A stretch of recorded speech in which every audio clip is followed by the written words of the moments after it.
Hi, and welcome to this demo of Form Builder, which is Orbeon's form designer and a part of the Orbeon Forms product. Form Builder allows you to create, edit, manage, and deploy complex forms right from your web browser. Here we're looking at the Orbeon Forms home screen, which gives you a quick access to Form Builder as well as a few demo forms built with Form Builder. Let's click on Form Builder to create a new form. Here you have to enter two small pieces of information first, an application name and a form name. Don't worry too much about those as you can change them later. I'll enter Acme as the app name, which is the name of my fictitious company, and the contact as form name since I'll be creating a contact form. Since I'm here, I'll set the title of the form to Contact Us. Form Builder has a very simple organization. There is a title bar at the top, which also allows you to select the user interface language. There are buttons with actions you can perform at the bottom. There is a toolbar on the left, and finally the main design area in the center where you can see the form you're creating. Form Builder follows a what you see is what you get approach. Say I want to name the first section of my contact form personal information. I can just click on the section title, type it, and press enter. Forms are organized in sections and grids. Sections can be nested, so you can have subsections and sub-subsections and so on. Grids can have any number of lines and columns, and each cell of the grid can contain a form field. We think that this design is a good middle ground between too simple and too complex.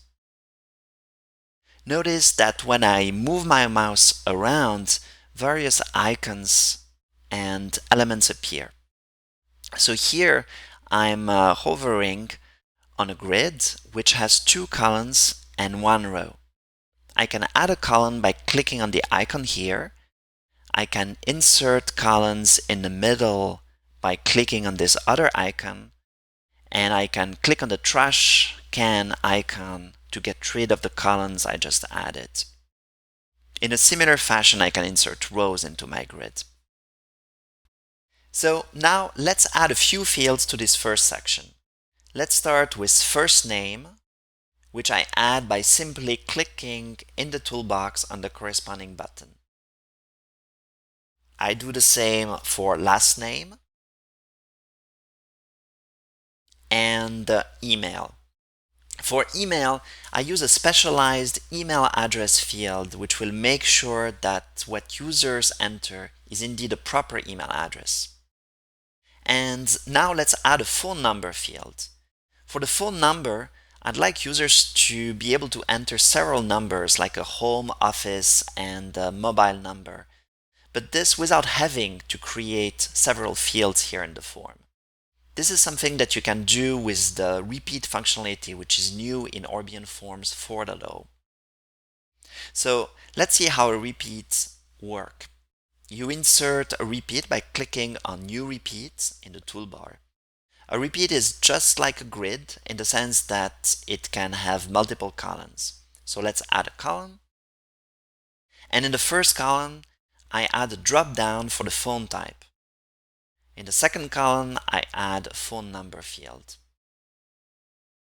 Now let's populate this drop down. I click on Edit, Items, and this opens the Form Builder item set editor.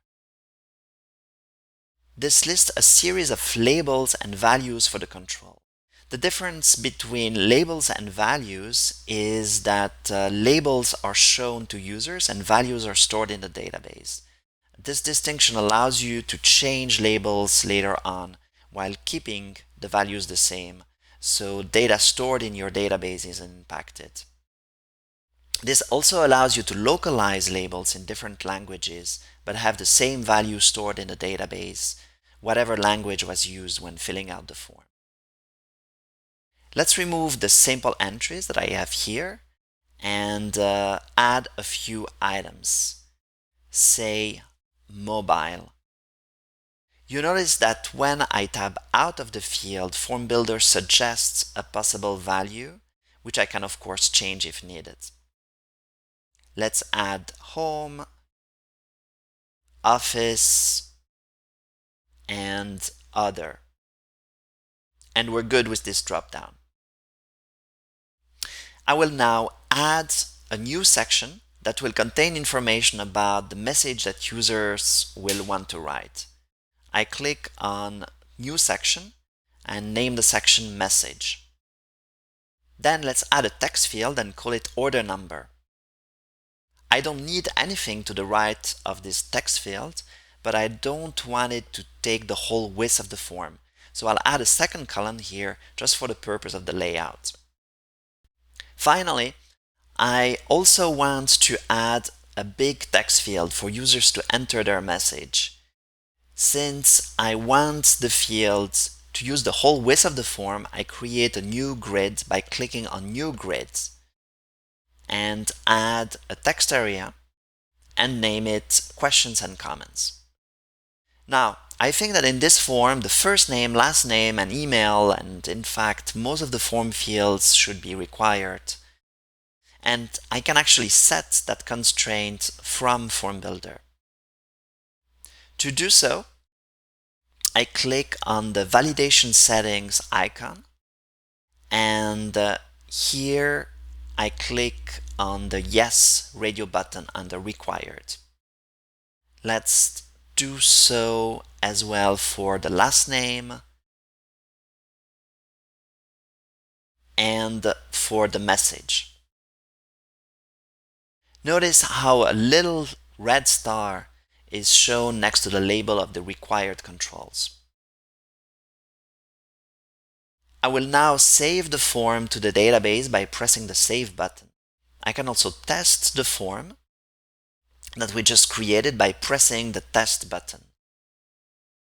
The form appears in this dialog as if it was presented to end users, and I can fill out the data.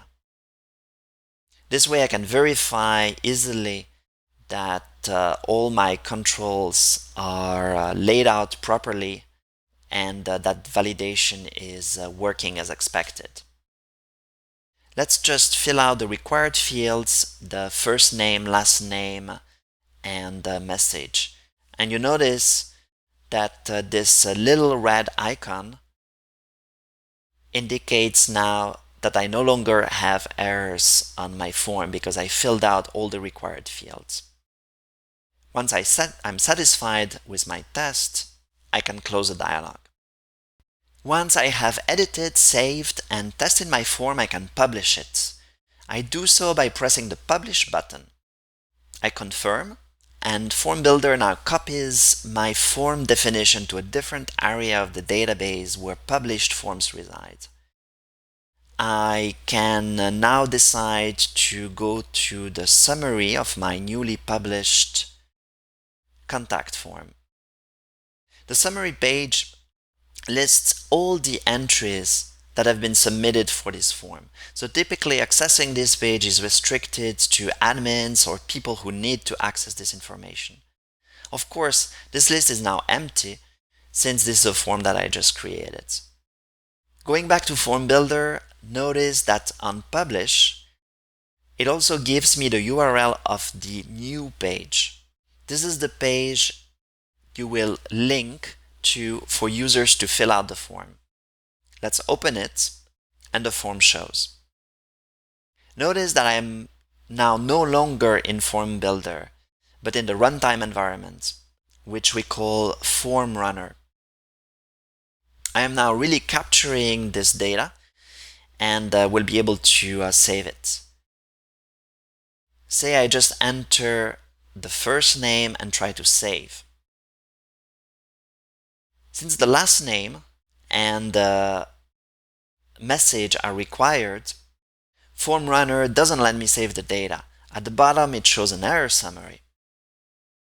Say I click on last name in the error summary And notice how Form Runner sets the focus on the last name control, which can be pretty convenient when you have a large form. So let's fill out this last name and message. And of course, once all the required data is entered, I can save my data.